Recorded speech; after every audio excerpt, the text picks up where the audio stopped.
عليم إن الله له ملك السماوات والأرض يحيي ويميت وما لكم من دون الله من ولي ولا نصير لقد تاب الله على النبي والمهاجرين والأنصار الذين اتبعوه في ساعة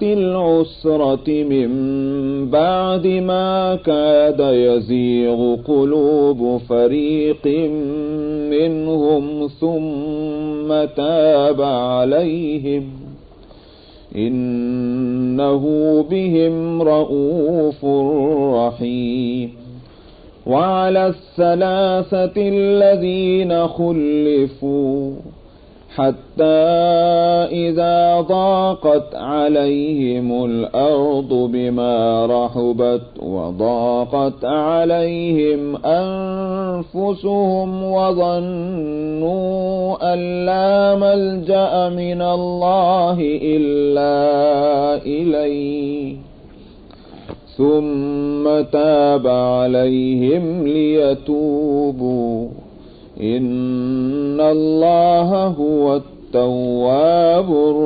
الرحيم صدق الله.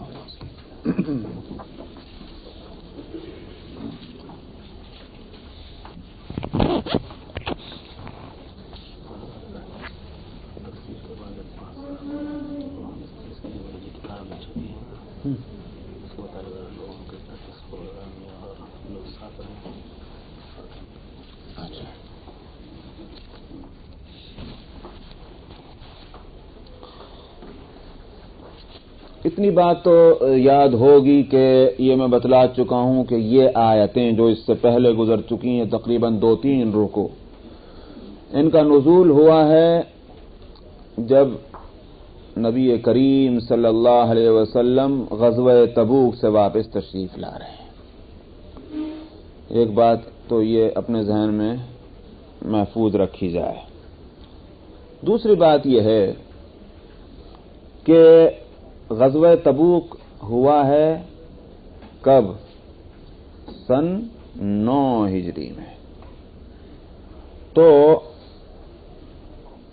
ظاہر ہے کہ 8 سال 8.5 سال کا عرصہ ایسا گزرا ہے، اور غزوہ تبوک چونکہ فتح مکہ کے بعد ہوا ہے، تو فتح مکہ جب ہوا تو اب یہ بات تو کھل کر سامنے آ چکی کہ اب مسلمانوں کا جھنڈا، اسلام کا جھنڈا پورے عالم پر لہرا چکا ہے.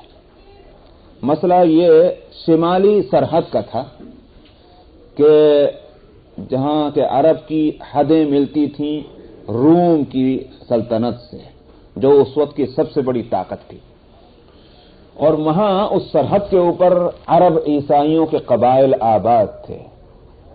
ان کی طرف سے چونکہ 2-4 حرکتیں ایسی ہو چکی تھیں کہ ان کے کان مروڑنے کی ضرورت تھی تاکہ یہ کسی وقت تحریک اسلامی کے لیے کوئی فتنہ نہ کھڑا کر دیں. تو ان کی گوشمالی کرنے کے لیے غزوہ تبوک پیش ہوا، اور نتیجہ اس کا یہ ہوا کہ وہ بھی سب صحیح راستے پر آ گئے. ان کو بھی پتہ چل گیا کہ اب ان سے ٹکرانا جو ہے وہ آسان کام نہیں ہے، اب بس کا نہیں رہا.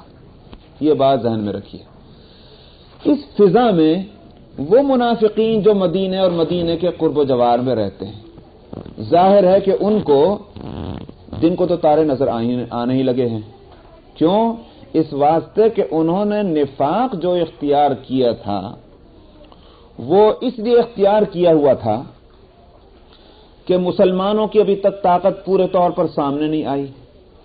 ابھی مکے والے جو ہیں ابھی طاقت میں ہیں، مدینے میں جو ہے طاقت مسلمانوں کی، کہیں سے بگاڑ کے رکھنا، نہ ان سے بگاڑو نہ ان سے بگاڑو. یہ تھی وہ سیاست اور پالیٹکس جس کی وجہ سے انہوں نے ہیپوکریسی اور نفاق کی راہ اختیار کی تھی. لیکن 9 سال اس حالت میں گزرے اور اب یہ سامنے آ چکی بات کہ اب جو ہے مکے والوں کی طاقت ٹوٹ چکی ہے، رہا سہا جو کچھ ایک امید کا ایک سہارا جو کچھ تھا وہ شام کی سرحدوں پر کہ بھئی ہو سکتا ہے کہ وہ بڑی طاقت کسی وقت یلغار کر کے اس طاقت کو توڑے، نئی طاقت کو، وہ امید بھی ختم ہو گئی۔ اب منافق جو ہیں کس حالت میں ہوں گے اس کا اندازہ آپ خوب کر سکتے ہیں۔ لیکن یہ بات آج ہی نہیں کھلی، بلکہ 2-3 سال پہلے سے یہ بات کھل رہی منافقین کے اوپر، ان کو پریشانیاں جو ہیں ان کے سامنے آ رہی۔ تو ان میں ایک شخص ہے جس کا نام ہے حیی ابن اخطب، منافقین مدینہ کے اندر، اور چونکہ مدینہ منورہ سے بہت سے منافقوں کو نکالا جا چکا جو قرب و جوار میں تھے اور خیبر میں جا کر آباد ہو گئے، ان میں حیی ابن اخطب بھی ہے، یہ لیڈر ہے یہودیوں کا اور منافقین کا۔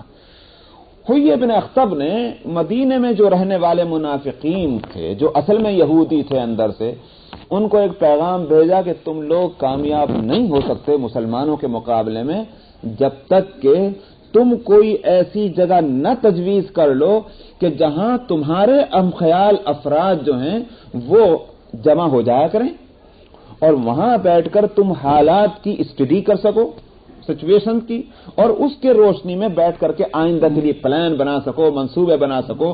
جب تک کہ تمہارا کوئی ایسا سینٹر نہ بن جائے تو جب تک تم آخر مقابلہ کرو گے کیسے؟ تمہارا ایک بھائی اس کونے میں رہتا ہے، دوسرا ادھر رہتا ہے، تیسرا ادھر رہتا ہے، جب تم ایک دوسرے سے جڑو گے نہیں تو تم آخر مسلمانوں کے تعلق سے کیسے تم کچھ سوچ سمجھ سکتے ہو؟ اس لیے بہتر یہ ہے کوئی ایک سینٹر بنا لینا چاہیے۔ اب سینٹر کی جب بات ہے ظاہر ہے وہ کسی گھر میں نہیں ہو سکتا، اس لیے گھر میں اگر سینٹر بنا لیجئے تو کل کو کوئی بھی گڑبڑ ہوگی تو گھر پہ جو حملہ ہوگا گھر پہ ہی اٹیک ہو جائے گی۔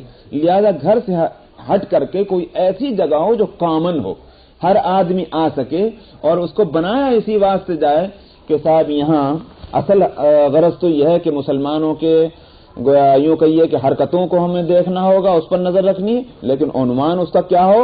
عنوان اس کا ہونا چاہیے کہ ہم مسجد بنا رہے ہیں تاکہ مسلمان دھوکے میں آ جائیں، مسلمان اس سے چمکے نہیں، ہوشیار نہ ہوں، اور تم خاموشی سے یہاں بیٹھ کر اپنا کام کرتے رہو۔ یہ تجویز تھی حیی ابن اخطب کی۔ سمجھ میں آیا؟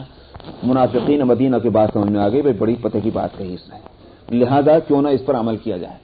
تو کیا ہوا، ایک جگہ مدینے میں لے کر کے اور اس میں وہ تعمیر شروع کی اور کہا یہ گیا کہ مسجد بنا رہے ہیں۔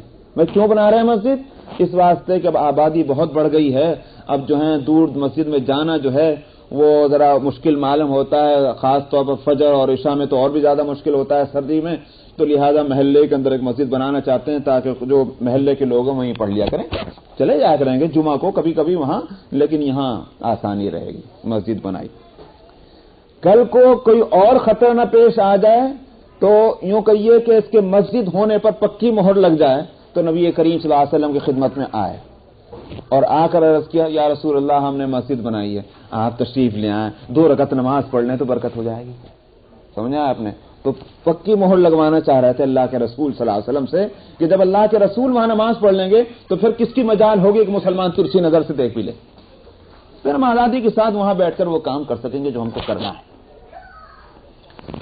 یہ اس وقت کا معاملہ تھا کہ جب نبی کریم صلی اللہ علیہ وسلم تبوک کے لیے تشریف لے جا رہے تھے۔ آپ نے فرمایا کہ اس وقت غزوہ درپیش، میرا پورا ذہن ادھر لگا ہوا ہے، واپس آؤں تب دیکھا جائے گا۔ چنانچہ غزوے سے واپس آ رہے تھے تو آیتیں نازل ہوئی، اور میں بتلا چکا ہوں کہ اس غزوے کے دوران اور اس کے بعد منافقوں کے نفاق کے اوپر سے پردہ اٹھ رہا ہے، اب ان کا راز کھولا جا رہا ہے۔ تو اس صورت میں ان کا جو یہ سینٹر، اس کی حقیقت کیسے نہیں کھولی جائے گی؟ جبکہ نبی کریم صلی اللہ علیہ وسلم جب واپس تشریف لائیں گے تو منافقین آگے پھر فرمائش کریں گے یا رسول اللہ نماز کے لیے تشریف لے آئیے، تو ضرورت اب اس کی ہے کہ کھول دیا جائے کہ یہ کیا ہے۔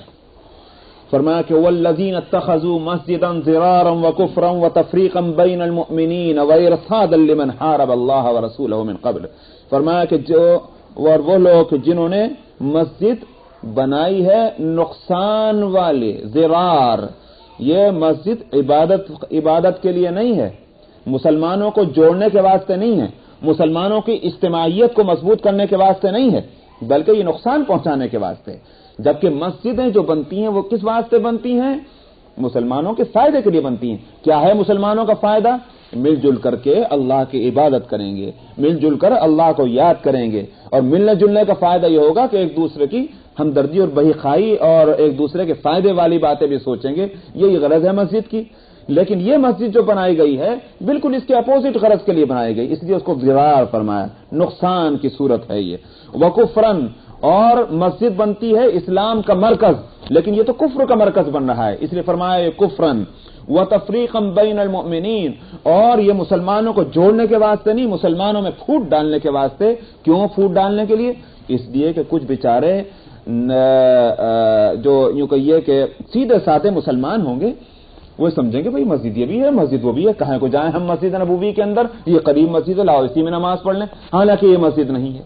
تو ان کو صحیح مسجد سے روکنے کا ذریعہ بن گئے یہ لوگ.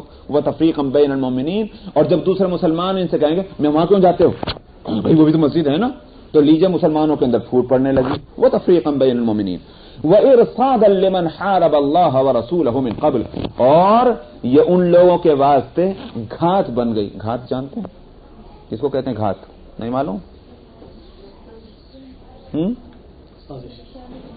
سازش تو ایک عمل ہے. گھات کہتے ہیں دشمن سے اپنے کو چھپا کر کہیں بیٹھنا. سمجھ میں آیا؟ داؤ لگانا جس کو کہتے ہیں. جیسے بلی داؤ لگاتی ہے نا، بلی شکار کو پتہ ہی نہیں کہ بلی بیٹھی، وہ ایسے چھپ کے بیٹھ جائے گی، سانس بھی نہیں لے گی، اور جہاں وہ غافل ہوا اس کا شکار کھٹ سے اس پر جو ہے وہ حملہ کر. اس کو کہتے ہیں ارصاد. داؤ لگانا، گھات لگانا. سمجھ میں آیا نہیں کہ دشمن کو پتہ نہیں چل رہا ہے اور پورے طور پر نظر میں رکھے ہوئے دشمن جہاں نشانے پر آیا کھٹ سے جو ہے اس پر فائر کر دیا. ایسی جگہ کو کہتے ہیں مرصاد، اور اس عمل کو کہتے ہیں ارصاد. آئی بات سمجھ میں؟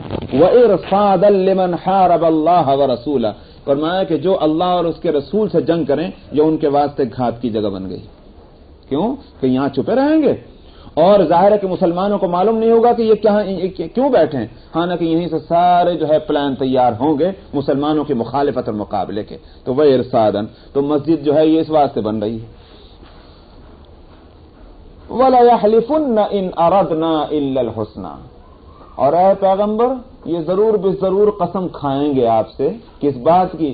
ہم نے تو نیکی کا ارادہ کیا، نیک ارادے سے ہم نے مسجد بنائی. قسم کھا کر کہیں گے واللہ یشہد انہم لکاذبون، اللہ گواہی دیتا ہے کہ جھوٹے ہیں، یہ ضرور جھوٹے ہیں. انہوں نے نیکی کے ارادے سے نہیں بنائی ہے. یہ ہیں وہ مقاصد جو ہم نے بتلائیں. آگے فرمایا لا تقم فیہ ابدا، نبی کریم صلی اللہ علیہ وسلم کو روکا جا رہا آپ قطن بھی اس میں جا کر کھڑے نہ ہوں، تو کیونکہ آپ سے فرمائش کی جا چکی تھی کہ آپ تشریف لائیں وہاں نماز پڑھنے کے لیے، تو روکا جا رہا ہے. لا تقم فیہ ابدا، آپ قطن اس میں نہ کھڑے ہوں کبھی بھی. لمسجد اسس علی التقوی من اول یوم احق ان تقوم فیہ، فرمایا آپ کو کھڑا ہونا ہے کہاں؟ مسجد میں آپ کھڑے ہوں گے، مگر کون سی مسجد؟ وہ مسجد کہ جس کے اول دن سے جس کی بنیاد اور فاؤنڈیشن تقوی کی بنیاد پر رکھی گئی ہے. مراد اس سے مسجد نبوی ہے، اور بعض حضرات کا کہنا ہے کہ اس سے مراد مسجد قباء بھی ہے، کیونکہ مسجد قباء پہلی مسجد ہے اسلام میں. اول یوم، پہلے دن سے وہ تقوی پر بنائی گئی، کیونکہ اس کی تعمیر میں بھی نبی کریم صلی اللہ علیہ وسلم شریک رہے ہیں. اس کے بعد پھر مسجد نبوی بنی تو اس میں بھی نبی کریم صلی اللہ علیہ وسلم شریک رہے ہیں تعمیر میں. تو یہ مسجد بھی ہو سکتی ہے وہ مسجد، کیونکہ دونوں مسجدوں کی بنیاد جو ہے وہ تقوی پر ہے. نبی کریم صلی اللہ علیہ وسلم جس مسجد کے بنانے میں شریک ہوں، تعمیر میں اور بلڈ کرنے میں، ظاہر ہے کہ اور پھر اس میں حضرات صحابہ ابو بکر اور عمر فاروق اور حمزہ اور علی ابن ابی طالب رضی اللہ عنہ ان جیسے صحابہ موجود ہوں، کیا اس کے بنیاد میں تقوی ہے؟ اس میں کوئی شک اور شبہ کیا جا سکتا ہے؟ تو میں کہ وہ مسجد زیادہ حق رکھتی ہے اس بات کا کہ آپ اس میں کھڑے ہوں، اس مسجد میں آپ ہرگز نہ جائیں. فیہ رجال یحبون ان یتطہروا، اس مسجد کے اندر ایسے لوگ ہیں جو پسند کرتے ہیں اس بات کو کہ وہ پاک صاف رہیں. واللہ یحب المطہرین، اور اللہ جو ہیں وہ پاکی حاصل کرنے والوں کو زیادہ پسند کرتے ہیں. تو اس سے سمجھ میں آتی ہے کہ مسجد قبائی ہے. کیوں؟ اس واسطے کہ حدیث میں آتا ہے کہ نبی کریم صلی اللہ علیہ وسلم نے قبا والوں کو بلا کر پوچھا تمہارا وہ کون سا عمل ایسا ہے کہ جس کی وجہ سے اللہ نے تمہاری تعریف کی ہے کہ تم زیادہ پاک صاف ہو، پاکی پسند ہو، وہ کیا عمل ہے تمہارا؟ انہوں نے کہا یا رسول اللہ ہم لوگ جب استنجا کرتے ہیں تو مٹی کے ڈھیلے وغیرہ یہ بھی اور اس کے ساتھ پانی دونوں چیزوں کو استعمال کرتے ہیں، جبکہ شریعت میں دونوں میں سے ایک کا استعمال کو کافی قرار دیا گیا، چاہے مٹی سے استنجا کیجئے ڈھیلوں سے یا پانی سے، دونوں، لیکن وہ کیا کرتے تھے دونوں کو جمع کرتے تھے تاکہ کمال درجے کی صفائی حاصل ہو۔ ہم ایسا کرتے ہیں اور میں کہ اللہ کو چونکہ صفائی پسند ہے اسی واسطے تمہاری تعریف کی گئی ہے۔ تو اس سے بھی سمجھ میں آتا ہے کہ مسجد قباء کا تذکرہ ہے۔ ایک بات تو یہ ہو گئی، یہاں سے دو مسئلے ہیں، اور وہ یہ کہ جیسے اس مسجد کو جس کو منافقین نے بنایا تھا غلط مقصد کے لیے، اگر ایسا ہی کوئی غلط مقصد کسی وقت ہو کسی کے سامنے اور غلط مقصد کے لیے کوئی مسجد بنائی جائے تو کیا اس کے تعلق سے یہی حکم ہوگا جو اس کے لیے ہے؟ جبکہ نبی کریم صلی اللہ علیہ وسلم نے صرف اتنا ہی نہیں کیا کہ اللہ کے فرمانے کے مطابق وہاں نہیں تشریف لے گئے نماز پڑھنے کے لیے، بلکہ جب یہ بات کھل کر سامنے آ گئی کہ یہ مسجد ہے ہی نہیں، بلکہ یہ تو ایک ایسا سینٹر بنایا گیا جہاں سے اسلام اور مسلمانوں کو نقصان پہنچایا جائے گا، یہ دارالاسلام نہیں بلکہ دارالکفر بنا ہے، اب اس صورت میں اس کے باقی رکھنے کا کوئی سوال ہی پیدا نہیں ہوتا۔ تو نبی کریم صلی اللہ علیہ وسلم غزوہ تبوک سے واپس جب تشریف لائے تو آپ نے یہ حکم دیا کہ اس کو جا کر آگ لگا دی جائے، چنانچہ اس مسجد نہیں کہوں گا اب لفظ، اس عمارت کو آگ لگوا دی گئی، کیونکہ یہ کفر کا مرکز مدینہ منورہ اب صاف ہو چکا ہے کفر سے، پھر کیا معنی ہے کہ یہاں کفر کا مرکز بنے؟ جیسے وہ حرم صاف ہو چکا ہے کفار اور مشرکین سے، حرم مکی، اسی طرح سے اس حرم کو بھی صاف کرنا ہے۔ دو حرم ہیں، ایک حرم ہے اللہ سبحانہ و تعالی کا حرم تو ہے مکہ مکرمہ، اور یہ حرم نبوی، اسی بات سے اس کو بھی حرم کہتے ہیں کیونکہ نبی کریم صلی اللہ علیہ وسلم نے اللہ سے یہ دعا کی تھی، اے اللہ اس کو بھی حرم بنا دے جیسا کہ وہ حرم بنایا گیا۔ تو مدینہ منورہ بھی حرم ہے، اس کو حرم نبوی کہتے ہیں، جیسے وہ حرم جو ہے وہ پاک صاف ہو چکا کفار اور مشرکین سے، یہ حرم بھی صاف ہونا ہے، اس میں بھی نہیں آنا۔ یہی وجہ ہے کہ آج تک وہاں بھی جانے نہیں دیتے یہاں بھی جانے نہیں دیتے، اسی وجہ سے حرمین کے اندر داخلہ اسی لیے ممنوع ہے کہ اس کو صاف کیا جا چکا تھا اس وقت۔ بہرحال تو سوال یہ ہے کہ کسی بھی دور میں اگر یہ بات معلوم ہو کہ فلانی عمارت جس کو مسجد کہہ کر بنایا گیا ہے اس کی غرض جو ہے وہ صحیح نہیں ہے، تو کیا اس عمارت کو بھی جلایا جائے یا اس میں نماز نہ پڑھی جائے؟ یہ ایک مسئلہ ہے۔ تو فقہاء کا، مفسرین کا، علماء کا کہنا یہ کہ نہیں، اور کے لیے یہ فیصلہ نہیں ہوگا۔ کیوں؟ اس واسطے کہ اس کے لیے تو اللہ نے فرما دیا کہ یہ مسجد نہیں ہے، سمجھ میں آیا؟ یہ مسجد نہیں ہے، اللہ نے فرما دیا، اللہ کے رسول کو بتلا دیا۔ اس واسطے جب وہ مسجد ہی نہیں اللہ اور اس کے رسول کے نزدیک یقین سے معلوم ہو گیا، تب اس کو جلا دینا، اس کو گرا دینا، اس کو مسجد نہ سمجھنا یہ بالکل صحیح۔ لیکن آج کے دن قیامت تک، نبی کریم صلی اللہ علیہ وسلم کی دنیا سے تشریف لے جانے کے بعد قیامت تک کس کے پاس وہ علم ہے کہ اس علم کی بنیاد پر یہ کہہ دے کہ فلانی عمارت مسجد نہیں ہے؟ ظاہر ہے کہ کوئی نہیں کہہ سکتا۔ ایک بنانے والا اگر یہ کہتا ہے کہ میں مسجد بنا رہا ہوں، ہمارے پاس اس کے سوا اور کوئی صورت نہیں ہم کہہ کہ ہاں مسجد ہے۔ آئی بات سمجھ میں؟ اس کی نیت کیا ہے، اس کے دل میں کیا ارادے ہیں، وہ جانے اور اس کا اللہ جانے ہیں۔ ہم کسی کے ارادوں کے جاننے اور پہچاننے کے مکلف نہیں ہیں۔ تو اس لیے اگر کوئی مسجد بنائی گئی غلط ارادے سے بنائی گئی تو بے شک غلط ارادے سے بنانے والے کو ثواب تو نہیں ملے گا، یہ تو بالکل صحیح ہے، کیونکہ اس کی ارادہ ہی صحیح نہیں، تو ثواب تو جب ملے جب ارادہ صحیح ہو کہ مسجد بنا رہا ہے اس لیے کہ ضرورت ہے، مسجد بنا رہا ہے اس لیے کہ اللہ کا گھر ہے، مسجد بنا رہا ہے تاکہ اللہ اس سے راضی ہو اور اس کو ثواب ملے، یہ نیت ہے تو بے شک اس کی ایک ایک اینٹ پر اور اس میں خرچ کیے جانے والے ایک ایک پیسے پر اس کو ثواب ملے گا۔ لیکن اگر نیت فاسد ہے، نیت مثلا کیا فاسد ہے، ایک مثال میں دیتا ہوں، نیت فاسد یہ ہے کہ کوئی شخص کہنے لگے صاحب یہ فاؤنڈیشن ہی کیوں ہو، سمجھ میں آئے یہیں کیوں مسلمان جمع ہوں، کیوں صاحب انہی لوگوں کی چودراہٹ چلے اس پورے اس بستی کے اندر ویسٹرن سبر میں، لاؤ ہم دوسری مسجد بناتے ہیں تاکہ جو ہے وہاں کے مسلمان یہاں آنے لگ جائیں، ارادہ غلط ہوا۔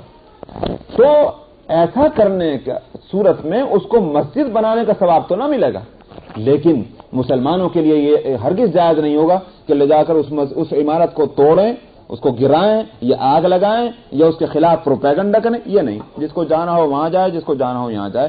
تو ایک ہے وہ عمل قابل ثواب ہے کہ نہیں وہ مسئلہ الگ ہے، لیکن جہاں تک اس عمارت کے بن جانے کا تعلق ہے اس کے خلاف پھر کوئی سازش نہیں کی جائے گی، ورنہ تو اس سے تو مسجدوں کا احترام ختم ہو جائے گا. سمجھ میں آیا؟ ہر آدمی پھر اٹھے گا، انہوں نے کہا یہ مسجد غلط ہے، انہوں نے کہا یہ مسجد غلط ہے، وہ مسجد غلط ہے. اس بات شریعت نے کہا بس وہ صرف ایک عمارت کے لیے اللہ نے فرمایا، بقیہ قیامت تک کے لیے کسی بھی مسجد کے تعلق سے یہ نہیں کہا جائے گا کہ یہ مسجد اسلام نہیں بلکہ مسجد ضرار ہے. کسی بھی مسجد کو نہیں کہا جائے گا. یہ ہے. تو ایک بات تو یہ ہو گئی. دوسری بات یہ ہے کہ یہاں ایک تو یہ کہا گیا کہ لمسجد اسس علی التقوی، وہ مسجد زیادہ حق رکھتی ہے اس بات کا کہ پیغمبر آپ اس میں جا کر کھڑے ہوں جس کی بنیاد پہلے دن سے تقوی پر ہوئی. ایک تو اس مسجد کی یہ خصوصیت بتلائی گئی کہ مسجد تقوی پر اس کی تعمیر ہوئی ہے. دوسری خصوصیت کیا بتلائی؟ دوسری خصوصیت یہ بتلائی گئی کہ اس کے اندر نماز پڑھنے والے کون لوگ ہیں جن کے اندر یہ خوبی ہے.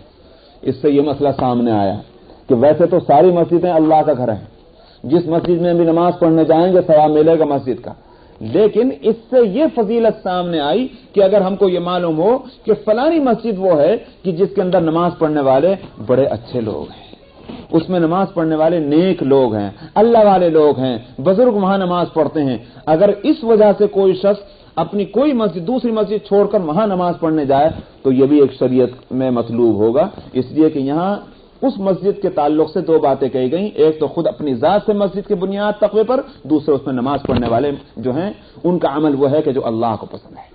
تو یہ دو مسئلے سامنے آتے ہیں. افمن اسس بنیانہ علی تقوی من اللہ ورضوان.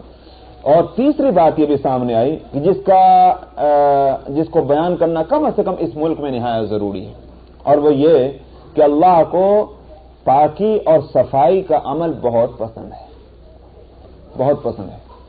تو یہاں میں نے کہا کہ اس ملک میں صورت یہ ہے صفائی تو بہت ہے، پاکی کا جو ہے مسئلہ خود مسلمانوں کے اندر اتنا اہتمام کا نہ رہا جتنا کہ ہونا چاہیے.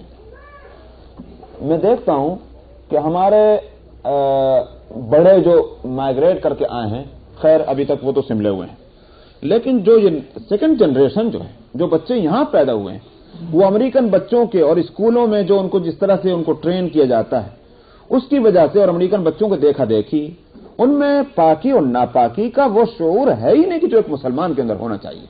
یہاں تک کہ وہ بچے اچھے خاصے بڑے ہو گئے، ٹین ایجر ہو جاتے ہیں، بالغ ہو جاتے ہیں، لیکن ان کے اندر وہ شعور نہیں پیدا ہوتا. واش روم میں چلے جاتے ہیں اور اسی طرح سے وہاں بھیگے ہوئے فرش کے اوپر ساکس پہنے چلے گئے، وہی ساکس پہنے ہوئے مسجد کے اندر آ گئے. سمجھ میں آیا؟ یہ رات دن میں دیکھتا ہوں لڑکوں کو، لڑکیوں کو، بچوں کو اس طرح سے. ظاہر ہے کہ یہ کیوں ہو رہا ہے؟ اس لیے ہو رہا ہے کہ بچوں کے اندر تو یہ بات آئی یہاں اس ملک کی وجہ سے، لیکن والدین جو ہیں وہ ان چیزوں پر نظر نہیں رکھے ہوئے ہیں کہ گھر کے اندر بھی تو آخر یہ بچے وہی حرکت کرتے ہوں گے کہ جو مثلا یہ کہ اسلامک اسکول میں یا مسجدوں میں کرتے ہوئے ہم کو نظر آتے ہیں، گھر کے اندر بھی یہی کرتے ہوں گے. کیوں ان کے والدین ان کو یہ ہدایت نہیں دیتے کہ تمہیں کس طرح سے گویا پاکی کا گویا اہتمام کرنا ہے؟ یہاں تک کہ حقیقت تو یہ ہے کہ ان کے اندر تو صفائی بھی نہ رہی. ہمارے بچے جو کچھ ہم کو ایسے دیکھ، سب تو نہیں لیکن کچھ بچے ہم کو ایسے بھی نظر آتے ہیں کہ پاکی تو یوں نہیں آئی کہ ان کو بتایا نہیں گیا امریکن اسکولوں کے اندر، لیکن صفائی اس بات سے نہیں آئی کہ معلوم ہوتا ہے کہ ماں باپ جیسے پاکی نہیں بتاتے ہیں ایسے صفائی بھی نہیں بتلاتے. تو نہ صفائی اور نہ پاکی ہے. اس لیے میں عرض کرتا ہوں، اس لیے میں خاص طور پر اس مسئلے کو لایا ہوں کہ مسلمان ماں باپ کی ذمہ داری یہ ہے کہ وہ گھر کے اندر بچوں کے اٹھنے بیٹھنے اور ان کے کھانے اور پینے اور سونے جاگنے کے طریقوں کو دیکھیں کہ کہاں وہ اسلام کی مخالفت کر رہے کہاں نہیں. یہ مزاج اور یہ تھنکنگ جو ہے یہ اسلام سے اس کا کوئی جوڑ نہیں ہے. یہ سمجھنا بچوں کو کہیں کو پریشان کیا کہ ایک چیز کے اندر ہم پریشان کریں گے تو یہ ہو جائے گا، ہم پریشان کریں گے تو یہ ہو جائے گا. سمجھ میں آیا؟ اپنے ذہن کے اندر بے وجہ کا وہم پھیلاتے ہیں کہ اے صاحب یہ تو وہ ملک ہے کہ اگر ہم ذرا ان کو پریشان کریں گے پولیس کو کال کر دیں گے. سمجھ میں آیا؟ یہ پولیس جو ہے پکڑ کے لے جائے گی. یاد رکھیے، آپ کو میرا یہ لفظ سخت معلوم ہو یا ہلکا معلوم، مگر میں پورے اس یقین کے ساتھ اور اس عزم کے ساتھ اللہ تعالیٰ مجھے اس پر قائم رکھے، میں خالی نصیحت نہیں کر رہا ہوں بلکہ میرا عزم یہ، اگر میری اولاد بھی اگر اس طریقے کے مطابق نہیں چلنے کو تیار ہے کہ جو طریقہ میرے علم میں اسلام نے بتلایا ہے، تو میں سمجھتا ہوں کہ وہ میری اولاد نہیں ہے. صاف بات ہے. اس کو پولیس پکڑ کے لے جانا چاہتی لے جائے، اس کو دنیا میں کوئی اور شخص تربیت کرنا چاہتا ہے وہ کرے، لیکن اولاد میری اسی وقت تک ہے جب تک کہ وہ اس طریقے کو اختیار کرنے کے لیے راضی ہو. خطائیں غلطیاں ہوتی ہیں وہ الگ بات ہے, لیکن یہ کہ میں فیصلہ کر لے کوئی میری اولاد اس بات کے لیے کہ ہم اسلام پر نہیں چلیں گے, ماں باپ کی فرما برداری نہیں کریں گے, اس کو قبل اس کے کہ میں نکالوں کوئی اور پکڑ کر لے جائے تو ٹھیک ہے. اس لیے میں کہتا ہوں کہ ماں باپ کو اس بات کو خوب سمجھ لینا چاہیے. اولاد اللہ کی دی ہوئی ایک نعمت ہے. جس اللہ نے آج اولاد دی وہ کل بھی دے سکتا ہے. سمجھ میں آیا؟ اور اس اولاد کے تعلق سے اللہ کے یہاں کو جواب دینا پڑے گا, جواب دینا پڑے گا. ایک پولیس میں جا کر جواب دینا پڑے گا نہ پڑے, ہو سکتا ہے پولیس معاف کر دے, مگر اللہ کے یہاں کو جواب دینا ہے اس اولاد کے تعلق سے. اس لیے اس طرح کے وہم اپنے ذہنوں کے اندر بٹھا دینا کہ ہم نے اگر ڈانٹا تو یہ ہو جائے گا اور ہم نے سزا دی تو یہ ہو جائے گا. کچھ بھی ہو, کل کو اگر اس ملک کا قانون کہے کہ نہیں آپ نہیں کر سکتے, لے جاؤ, تم لے جاؤ ان کو, لیکن یہ کہ ہمارے گھر میں رہیں گے تو مسلمان بن کر رہیں گے. ہماری یہ ذمہ داری ہے, ہماری رسپانسبلٹی ہے کہ ہم اس اپنی اولاد کو مسلمان بنا کر رکھیں. سمجھائیں گے, ان کی خوشامد کریں گے, ان کے ذہنوں میں اتاریں گے حکمت کے ساتھ, لیکن اگر حکمت کے ساتھ وہ سمجھنے کو تیار نہیں تو ہم سزا دیں گے. اگر سزا قبول کرنے کو تیار نہیں, نکل جاؤ ہمارے گھر سے, ہمارا تمہارے سے کوئی تعلق نہیں. یہ قرآنی تعلیم ہے, یہ میں محض جذباتی باتیں نہیں کہہ رہا ہوں, یہ قرآنی تعلیم ہے, یہ حدیث کی تعلیم ہے, یہ ہر دور کے نبی کی تعلیم ہے, نبی سید الانبیاء محمد صلی اللہ علیہ وسلم کی تعلیم ہے. تو اس لیے میں نے کہا کہ ہمیں ان ساری باتوں کو خوب اچھی طرح ذہن میں بٹھانا چاہیے. اپنے بچوں کی پرورش اسلام کی روشنی میں کرنا یہ آپ کی رسپانسبلٹی ہے, ذمہ داری ہے. اگر آپ نے نماز نہ پڑھی کیا سمجھتے ہیں اللہ کے یہاں جواب دینا پڑے گا نہیں پڑے گا؟ رمضان آئے روزہ نہیں رکھا کیا سمجھتے ہیں اللہ کے یہاں جواب دینا پڑے گا نہیں پڑے گا؟ خوب یاد رکھ لیجئے کہ اگر ہماری غفلت کی وجہ سے ہمارے بچوں کے اندر اسلام نہ آ سکا, یہ ہماری ذمہ داری ہے, اللہ کے ہم کو جواب دینا پڑے گا, بالکل دینا پڑے گا, اس میں کوئی شک اور شبہ نہیں. تو اس لیے پاکی ناپاکی کا مسئلہ بڑا اہم ہے, اس پر میں عرض کر رہا ہوں. اور ایسا ہے کہ جہاں اللہ سبحانہ و تعالی تعریف کر رہے ہیں ان بندوں کی کہ جو پاکی پسند ہیں, وہاں میں اس کے اپوزٹ ایک حدیث بھی سنا دوں. ایک حدیث میں آتا ہے کہ نبی کریم صلی اللہ علیہ وسلم بعض حضرات صحابہ کے ساتھ کہیں تشریف لے جا رہے تھے, دو قبروں کے اوپر سے گزرے. آپ نے فرمایا کہ ہما یعذبان وما یعذبان بکبیر, آپ نے فرمایا ان کو پر عذاب ہو رہا ہے, اور آپ نے فرمایا کسی بڑی بات کی وجہ سے عذاب نہیں ہو رہا ہے. یہ مطلب جو بات یہ کرتے تھے یہ وہ تھی کہ جس کو یہ بہت ہلکا سمجھتے تھے, بڑی بات نہیں سمجھتے تھے, اس لیے اس میں غفلت کرتے تھے. اگر بڑا سمجھتے تو غفلت نہ کرتے, یہ مطلب ہے. ایک کے بارے میں آپ نے فرمایا کہ یہ پیشاب کے چھینٹوں سے نہیں بچتا تھا, یہ تھے. اب آپ سمجھیں کہ ایک صحابی ہیں, ایک مومن بندہ ہے, اور ظاہر ہے کہ نبی کریم صلی اللہ علیہ وسلم کے زمانے میں جو مومن ہے تو صحابی ہے. ایک صحابی ہے, اس کی قبر پر کس طرح کا عذاب آ رہا ہم کو معلوم نہیں, لیکن عذاب کیوں ہو رہا؟ اس لیے ہو رہا کہ پیشاب کے چھینٹوں سے نہیں بچتا تھا. اس سے آپ اندازہ کیجئے کہ پاکی اور ناپاکی کے معاملات میں غفلت کرنا اللہ کو کتنا ناپسند ہے, اور اس کے اندر اہتمام کرنا اللہ کو کتنا پسند ہے. اس لیے میں نے یہ بات اس لیے تفصیل سے بتلائی کہ میرے کچھ مطالعے کے اندر اور دیکھنے میں کچھ چیزیں ایسی آتی ہیں کہ جس سے تکلیف ہوتی ہے, اور اس میں ہماری غفلت جو ہے اس کی ذمہ دار ہے, اس لیے اس میں غفلت نہیں کرنی چاہیے. افمن اسس بنیانہ علی تقوی من اللہ ورضوان, فرمایا کہ جس شخص نے مسجد کی بنیاد رکھی ہے اللہ سے ڈرتے ہوئے تقوی پر, ورضوان اور اللہ کی خوشنودی کے لیے, بھلا وہ مسجد بہتر ہے, وہ عمارت بہتر ہے, یا وہ عمارت کہ جس کی بنیاد رکھی گئی ہے کس طرح علی شفا جرف ہار فانہار بہ فی نار جہنم. دیکھیں ہار کہتے ہیں, جرف ہار ایک ایسی زمین کو کہتے ہیں جو اوپر سے تو زمین ہے مگر نیچے سے خالی ہو گئی. سمجھ میں آیا نہیں؟ کیا کہیں گے اس کو؟ ایسی زمین کو کیا کہیں گے؟ کھوکھلی زمین, یہی کہیں گے نا. کیا کہیں گے؟ اندر سے خالی ہے اور اوپر سے نظر آ رہی کہ زمین ہے, یہ ہو گئی کھوکھلی زمین, جس کو یا آپ کے یہاں جو بھی اس کے لیے لفظ بولا جائے, کھوکھلی, اسی کو کہتے ہیں جرف ہار. کہ اوپر سے دیکھنے میں زمین تھی, اس پر عمارت بنائی گئی. عمارت ٹھہرے گی؟ ٹھہر سکتی ہے کہ وہ عمارت؟ وہ ہے ہی نہیں. اس لیے کہ زمین نہیں ٹھہر سکتی تو عمارت کہاں سے ٹھہرے گی؟ وہ تو اس لیے ٹھہری تھی کہ اس پر کوئی بوجھ نہیں تھا. جیسے ہی کوئی بوجھ اس پر آیا کھٹ سے بیٹھ گئی, اور زمین کیا بیٹھی؟ عمارت بھی بیٹھ گئی. بیٹھی کہ نہیں بیٹھی؟ یہ قرآن مثال دیتا ہے۔ فرمایا کہ وہ عمارت بہتر ہو سکتی ہے کہ جو ایسی کھوکھلی زمین کے اوپر بنائی گئی جو اس پوری عمارت کو لے کر کے جہنم میں پہنچ گئی۔ فانہار بہ فی نار جہنم، وہ پوری کی پوری وہ زمین جو ہے اس عمارت کو لے کر جہنم میں پہنچ گئی۔ تو مسجد بنائی جاتی اللہ کو راضی کرنے کے لیے، جس کا نتیجہ کیا ہوتا ہے؟ دو عمل ہیں۔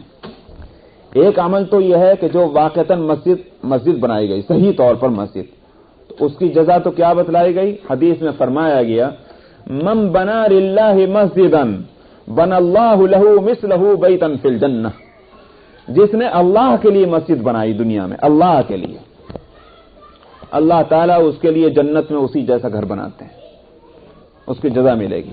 اور مثلہ کے معنی یہ نہ سمجھا جائے، شاید میں نے پہلے بھی بتلایا تھا کہ یہ نہ سمجھا جائے کہ اگر سمجھیے کہ 200 اسکوائر فٹ کے اندر بنی ہے یہاں مسجد تو اگر 200 اسکوائر فٹ میں وہاں بھی جنت میں گھر بنے گا، وہ مقصد نہیں، بلکہ مثلہ کے معنی یہ ہیں جتنا تقوی اور خوف خدا اس دنیا کے اندر اس کے دل میں تھا، اس مسجد کے بنانے کے اندر، اس کے مناسب وہاں اس کا گھر بنے گا۔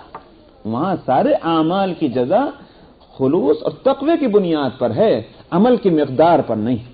عمل کی مقدار اگر کم بھی ہو مگر اخلاص اگر بھرپور ہے تو یاد رکھیے کہ وہاں کی جزا بھی جو ہے بھرپور ملے گی۔ اسی واسطے حضرات صحابہ رضی اللہ عنہم کا کس سے بڑھ کر اگر کسی کا عمل ہو جائے مقدار میں، سمجھ آئے؟ مقدار میں کہہ رہا ہوں، اگر کسی کا عمل کسی صحابی کے عمل سے بڑھ جائے، اجر میں نہیں بڑھے گا۔ کیوں نہیں بڑھے گا اجر میں؟ اس واسطے کہ صحابی کے اخلاص سے اس کا اخلاص نہیں بڑھے گا۔ عمل کی مقدار بڑھ گئی مگر اخلاص نہ بڑھا، صحابی کا کو اجر جو ملنا ہے زیادہ وہ اس کے اخلاص کی بنیاد پر۔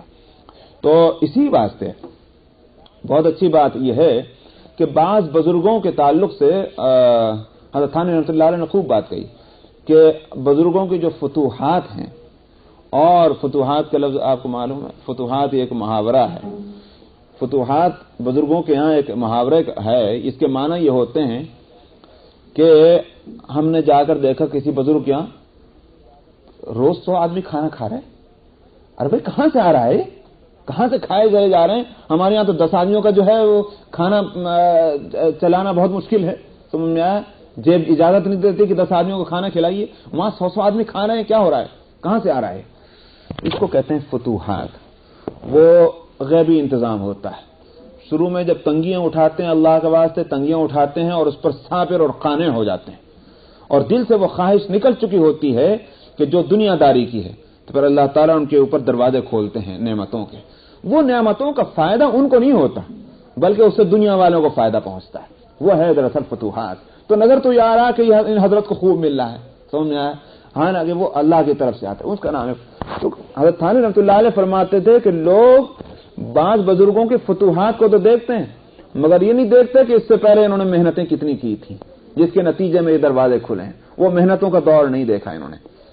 تو میں یہ عرض کر رہا تھا کہ بزرگوں کے ہاں جو اخلاص ہے، جس اخلاص کی وجہ سے اللہ تعالیٰ کے ہاں ان کا مقام بلند ہوا، اب ہم یوں دیکھتے ہیں ارے میاں لوگ ان سے زیادہ تو ہم نے نفلیں پڑھ لی، یہ حضرت تو بیٹھے ہی ہوئے ہیں، لیکن یہ نہیں دیکھا کہ آج یہ بیٹھے ہوئے اور ہم نفل پڑھ رہے ہیں، آج یہ بیٹھے ہوئے اور ہم 1000 دانے کی تسبیح لیے بیٹھے ہوئے ہیں، لیکن ان کا ایک دور وہ گزر چکا ہے کہ ہم سے زیادہ انہوں نے محنت کی۔ آج تو ان کے اندر اخلاص، بس اخلاص ہے، عمل کا دور جو ہے وہ گزر چکا۔ آج فرائض اور واجبات اور سنت مؤکدہ اسی پر عمل کر جائیں چونکہ طاقت اور قوت جواب دے چکی ہے، اور پھر ان کے اوپر امت کے اور قوم کی ذمہ داریاں زیادہ ہو گئیں، اب تو اخلاص کا اجر ان کو ملنا ہے، عمل کی مقدار نہیں دیکھی جائے گی۔ تو بہرحال فرماتے ہیں کہ کیا یا پھر وہ عمارت کہ جس کی بنیاد رکھی گئی ہے ایک کھوکھلی زمین کے کنارے پر، سو لے گئی وہ انہار بھی، جس کو کہتے ہیں گرا دینا، گرا لے گئی وہ زمین اس عمارت کو جہنم کی آگ میں۔ واللہ لا یہدی القوم الظالمین، اور اللہ تعالیٰ ظالم قوم کو ہدایت نہیں دیتا۔ لا يزال بنيانهم الذي بنوا ريبة في قلوبهم الا ان تقطع قلوبهم، فرمایا کہ یہ ہمیشہ ان کی یہ عمارت کہ جس کو انہوں نے بنایا ہے یہ شک کا ذریعہ بنی رہے گی ان کے دلوں میں، الا ان تقطع قلوبهم، مگر یہ کہ ان کے دل ہی کٹ کے ٹکڑے ہو جائیں. یعنی مطلب کیا ہے؟ یہ مر جائیں. کیا مانے؟ فرمایا کہ یہ عمارت اگر باقی بھی رکھی جائے تو بھی ان کو فائدہ تو ہونے والا ہے نہیں. کیوں فائدہ ہونے والا نہیں؟ کیونکہ میں نے جیسے پہلے بتایا تھا کہ منافق کو اس کی زندگی میں سکون تو ملتا نہیں. ہپوکرائٹ جو ہے وہ تو اتنی مصیبت میں ہوتا ہے کہ شاید اس سے بڑھ کر کسی کے لیے مصیبت نہیں. کیوں؟ اس واسطے کہ ہر وقت ڈر لگا رہتا کب میرا راز کھل جائے، کب میرا راز کھل جائے، تو جو خطرہ، جس خطرے سے میں بچنا چاہتا ہوں وہ خطرہ آ جائے گا. ٹھیک اسی طرح سے اللہ تعالیٰ اس عمارت کے لیے فرماتے ہیں یہ عمارت جو نفاق کی بنیاد پر بنائی گئی ہے اور مسلمانوں کے لیے گویا یوں کہیے کہ ایک مخالفت کا مرکز، تو ان کو ڈر لگ رہا ہے اگر کہیں پتہ نہ چل جائے ہم کیا کر رہے تھے یہاں، جس روز پتہ چل جائے گا تو ہماری اینٹ سے اینٹ بجا دی جائے گی. تو پھر یہ سکون کا ذریعہ کہاں ہوا؟ یہ عمارت انہوں نے چاہا تھا کہ سینٹر ایسا بن جائے جہاں اطمینان اور سکون کے ساتھ ہم اسلام کی مخالفت کر سکیں. ان کو سکون اور چین تو اس عمارت سے بھی نہیں حاصل ہو سکتا. یہ ان کے لیے تکلیف والی صورت ہے تو یہ بتلائی گئی. واللہ علیم حکیم، اور اللہ تعالی علم والے، حکمت والے ہیں. ان اللہ اشترى من المؤمنین انفسهم واموالهم بان لهم الجنہ. منافقین کے اعمال منافقانہ کا تذکرہ ہوا تو اس کے مقابل میں مؤمنین مخلصین کا تذکرہ ہے، کیونکہ مؤمنین مخلصین وہ ہیں کہ جو اللہ کو راضی کرنے کے لیے عمل کرتے ہیں. تو ان کے تعلق سے فرما رہے ہیں اللہ نے خرید لیا ہے مسلمانوں سے ان کی جانوں کو اور ان کے مالوں کو. کس چیز کے بدلے میں؟ یہ کہ اس چیز کے بدلے میں کہ ان کے لیے جنت ہے. یہاں با جو ہے بِأَنَّ، یہ بدلے کے واسطے، اس چیز کے بدلے میں کہ ان کے واسطے جنت ہے. اے سبحان اللہ، کیا اللہ کی قدردانی ہے. اس کو میں ہمیشہ ایک مثال دیا کرتا ہوں. اس کی ایک مثال ایسی ہے کہ جیسے کوئی بچہ ہے چھوٹا سا، اس کی اماں یا اس کے ابا جو ہیں اسے 10 سینٹ دیں. 10 سینٹ دینے کے بعد کہیں کہ بھائی ہمیں 2 سینٹ دے دینا، اور بچہ دینے لگ جائے، کہنے لگے کتنا سخی ہے میرا بچہ، دیکھو مجھے 2 سینٹ دے رہا ہے. ارے بھائی اس کی سخاوت کیا ہے؟ اس کے 10 سینٹ کوئی اس کے تھوڑی تھے، آپ ہی نے تو دیے. آپ کو اگر 2 سینٹ واپس کر رہا ہے تو کیا کمال ہے اس کا. لیکن ظاہر ہے کہ باپ جب یہ لفظ بولتا ہے، ماں جب یہ لفظ بولتی ہے تو یہ اس سے کیا ظاہر ہوتا ہے؟ بڑی محبت ہے اس کے دل میں بچے کی. حالانکہ کوئی عمل بچے کا ایسا نہیں جو قابل تعریف ہو، مگر اثرا ہے محبت کی آنکھ سے جب باپ اور ماں دیکھتی ہے تو اس کو قدر ہوتی ہے اس عمل کی. ٹھیک ہے، یہ صورت یہاں ہے. یہ بتلائیے کہ یہ جان کس کی دی ہوئی ہے؟ اللہ کی. یہ مال کس کا دیا ہوا ہے؟ اللہ کا. اور جب ہم اس مال اور جان کو اللہ کے راستے میں جو ہے استعمال کریں تو اللہ میاں خوش ہو کر کہیں ہم نے خرید لیا ہے تمہارے اس جان اور مال کو کہ اس کے بدلے میں جنت دیں گے. کس سے خریدا؟ ہم مالک ہیں کہاں اس کے؟ خریدا جاتا ہے مالک سے، غیر مالک سے. یہ تو نہیں ہے کہ صاحب یہ جو ہے ٹیبل آپ کی تو ہے نہیں، ہے اسلامک فاؤنڈیشن کی، میں آپ سے خرید لوں. کیسے خریدوں گا؟ یہ تو آپ کی ہے ہی نہیں. تو مالک سے چیز خریدی جاتی ہے. یہاں ہم خود اپنی جان اور مال کے مالک ہیں ہی نہیں، اللہ مالک ہیں. لیکن اللہ فرماتے ہیں ہم نے خرید لیا تم سے. تو اس کے معنی یہ ہو گئے کہ مال بھی انہی کا، قیمت بھی انہی کی، اور پھر ہمارا نام لے رہے ہیں کہ ہم نے تم سے خرید لیا اور ہم تمہیں جو ہے اس قیمت دینے کو تیار ہیں. تو کتنا اکرام ہے اللہ کا، اللہ کی طرف سے بندوں کا اس آیت کے اندر. فرمایا کہ اللہ نے خرید لیا ہے ایمان والوں سے ان کی جانوں کو اور ان کی مالوں کو اس بات کے بدلے میں ان کے لیے جنت ہے. یقاتلون فی سبیل اللہ. اب کس طرح سے یوں کہیے جس کو قدردانی کہتے ہیں کہ بھئی جیسے کہتے ہیں دیکھو بھائی وہ کس طرح چل رہا ہے، دیکھو وہ ذرا گرا، دیکھو پھر اٹھ گیا. ماں کس طرح تعریف کرے، گرنا بھی اچھا لگتا ہے، اس کا چلنا بھی اچھا لگتا ہے. کیوں؟ اس لیے کہ محبت ہے. وہی صورت یہاں ہے. اللہ تعالیٰ فرماتے ہیں ان کے جان اور مال کو ہم نے کیوں خریدا ہے جنت کے بدلے میں؟ اس لیے کہ بہت معمولی کام نہیں ہے، بہت بڑا کام یہ کر رہے ہیں. یقاتلون فی سبیل اللہ، اللہ کے راستے میں یہ قتال کرتے ہیں تو کیا ہوتا ہے؟ فیقتلون، خود بھی قتل ہوتے ہیں، قتل کرتے ہیں، ویقتلون، خود بھی قتل ہوتے ہیں. تو کوئی معمولی بات ہوئی؟ جب معمولی بات نہیں تو ہم پھر اس کا بدلہ دیں کہ نہ دیں؟ حالانکہ میں نے کہا کہ یہ کوئی عمل نہیں، یہ تو اللہ کی دین تھی جس کو اللہ کے واسطے خرچ کیا جا رہا ہے. آگے فرماتے ہیں وعدن علیہ حقا فی التوراۃ والانجیل والقرآن. اس میں کسی طرح کا کنفیوژن اور شک اور شبہ نہ کرنا یہ تو اللہ نے وعدہ کر رکھا ہے. یہ ایسی بات نہیں کہ محض امید دلانے والی بات ہے، بلکہ یہ اللہ کا وعدہ ہے. وعدن علیہ، اپنے تعلق سے اللہ نے وعدہ کیا ہوا ہے کہ میں جنت دوں گا ایسے بندوں کو. اور یہ وعدہ بھی کیسا؟ کوئی یہ نہیں کہ آج ہی کیا ہوا ہے، پرانا وعدہ ہے ہمارا. اور اس وعدے کو ہم بیان کرتے رہے ہیں. کہاں؟ تورات میں بھی ہم نے بیان کیا، انجیل میں بھی ہم نے بیان کیا، اس قرآن کے اندر بھی ہم نے بیان کیا. یہ ہمارا پرانا وعدہ ہے کہ جو ہمارے راستے میں اپنی جان اور مال کو استعمال کرے گا، خرچ کرے گا، ہم اس کو جنت کا مستحق بنائیں گے. جنت کے بدلے میں ہم نے خرید لیا اس کو. تو جیسے قیمت دینا ضروری ہوتا ہے، یہ لفظ کیوں بولا گیا اشترا؟ اس لیے کہ آپ کوئی چیز کہیں سے خریدیں تو آپ کے ذمہ ہے کہ قیمت دیں. قیمت دینا ضروری ہے. نہیں ادا کریں گے کورٹ میں پکڑے جائیں گے، وہاں آپ سے وصول کیا جائے گا. اگر آپ کے پاس پیسے بھی نہیں، آپ کی پراپرٹی کو بیچا جائے گا، لیکن قیمت تو دینی ہے. اس لیے فرمایا کہ اللہ نے خرید لیا. خریدنے کے معنی کیا ہے؟ وعدن علیہ حقا فی التوراۃ، کہ اللہ نے اپنے ذمے اس کو لازم کر لیا ہے. وعدہ ہے اللہ کا کہ وہ قیمت تو دے کر رہے گا، کیونکہ خریدا ہے اللہ نے. جب خریدا ہے تو قیمت دینی ضروری ہے اللہ کے. تو اس لیے یہ لفظ بولا ہے کچھ ادا کی کسی طرح کا شک نہ رہے. ومن اوفى بعهده من اللہ، فرمایا کہ عہد اور وعدے کو پورا کرنے میں اللہ سے بڑھ کر کون ہو سکتا ہے؟ کیوں؟ ایک تو یہ کہ الکریم اذا وعد وفا. کریم وہ ہے کہ جب وعدہ کرے تو پورا کرے. غیر کریم ہے وہ شخص، یا یوں کہیے کہ بد اخلاق ہے وہ شخص، غیر شریف ہے وہ شخص کہ جو وعدہ کرے پورا نہ کرے. اس لیے کہ اخلاق سے تعلق رکھتی ہے بات کہ وعدے کو پورا کیا جائے. تو اللہ سے بڑھ کر کون ہوگا با اخلاق؟ نمبر ایک. نمبر دو، یہ ہو سکتا ہے کہ وعدہ تو کر لیا مگر وعدہ پورا کرنے کی طاقت ہی نہیں ہے. ہم نے کہا صاحب $1000 دیں گے اسلامی فاؤنڈیشن کو، وعدہ ہے، اس کے بعد $1000 ہے ہی نہیں، تو دیں کہاں سے؟ وعدہ کہاں سے پورا کریں؟ تو ہم نے کہا طاقت نہیں ہے. کیا اللہ کے تعلق سے اس بات کا امکان ہے کہ اللہ کسی چیز کا وعدہ فرمائے اور اللہ کو طاقت نہ رہے اس وعدے کو پورا کرنے کی؟ ظاہر ہے کہ نہیں. تو اس لیے دونوں لحاظ سے اللہ سے بڑھ کر کوئی وعدے کو پورا کرنے والا نہیں. اس لیے کہ اللہ بااخلاق بھی ہیں اور اللہ قادر مطلق بھی ہیں. اس لیے ظاہر ہے کہ جو وعدہ کریں گے اس کو پورا کریں گے. ومن اوفى بعهده من اللہ، پھر کون ہے پورا کرنے والا اپنے عہد کو اللہ سے بڑھ کر؟ فاستبشروا ببيعكم الذي بايعتم به، تو لہذا خوشخبری حاصل کرو تم اپنے اس بزنس کے تعلق سے جو تم نے اللہ کے ہاتھ سے کی ہے. اللہ سے جو معاملہ تم نے کیا ہے، جو بزنس تم نے اللہ سے کی ہے، اس کے تعلق سے تمہیں خوشخبری حاصل ہو. کیا مطلب؟ اس میں تمہیں کبھی نقصان نہیں ہوگا. ورنہ بزنس مین جب بزنس کرتا ہے تو خطرہ لگا رہتا ہے، کب میرا بزنس ڈوبے اور کب اس سے نفع حاصل ہو. یہ بھی ہو سکتا ہے کہ پروفٹ ملے، یہ بھی ہو سکتا ہے کہ لوز کر جائے. لیکن فرمایا کہ خوشخبری حاصل کر لو اپنے اس بزنس کے تعلق سے جو اللہ سے کی، اس میں کبھی بھی تم لوز نہ کرو گے، نفع ہی نفع ہوگا، پروفٹ ہی ملے گا. وَذَلِكَ هُوَ الْفَوْزُ الْعَظِيمُ، اور فرمایا یہ کامیابی اور یہ سکسیس جو ہے یہ تو بہت بڑا ہے.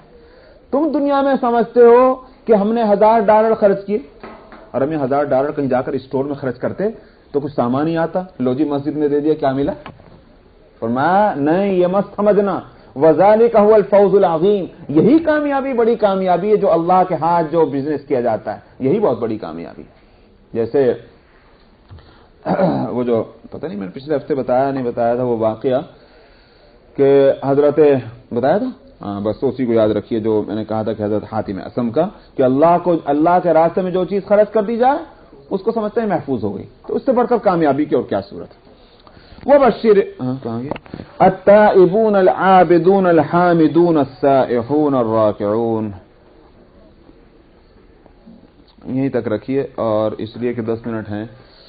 صورت یہ ہے کہ آپ سب نے جہاں جہاں کل جمعہ کی نماز پڑھی ہوگی وہاں امید ہے کہ خطبے میں یا خطبے کے آگے پیچھے کی تقریر اور اعلان کے ذریعے سے وہ مسئلہ سامنے آیا ہوگا کہ ایک بدبخت نے ایک کتاب لکھ ڈالی ہے اور وہ چھپ گئی ہے لندن میں، جس کا نام ہے کیا ہے The Satanic Verses، شیطانی آیات. اور اس میں انبیاء علیہم السلام، حضرت ابراہیم علیہ السلام، حضرت اسماعیل علیہ السلام، اور ان میں نبی کریم صلی اللہ علیہ وسلم، ازواج مطہرات اور صحابہ کی شان میں گستاخی کا لفظ بھی بہت ہلکا ہے. ایسے نازیبا الفاظ استعمال کیے ہیں کہ آپ میرے لیے اور میں آپ کے لیے نہیں استعمال کر سکتا. اور تو اور ہم اپنے بچوں کے لیے استعمال نہیں کرتے. سمجھا؟ ہم اس کے اس لیے کہ وہ گالی. تو گالی والے الفاظ استعمال کرنا انبیاء علیہم الصلوۃ والسلام کے لیے اس سے زیادہ بدبختی، بد نصیبی اور قابل لعنت ہونے کی اور کوئی صورت ہے؟ اور طرفہ تماشا یہ کہ اس کا رائٹر جو ہے اس کا نام مسلمانوں کے جیسا ہے، سلمان رشدی. تو اس نے وہ کتاب لکھی ہے. اب اس کو ری پرنٹ کرنے کا پروگرام ہے اس ملک میں، کیونکہ وہی پبلشر جس نے وہاں اس کو پبلش کیا ہے وہ یہاں بھی ہے اس ملک میں. تو بین کوئن، کیا نام ہے اس کا؟ بین کوئن. تو وہی اس کو یہاں ری پبلش کرنا چاہ رہا ہے.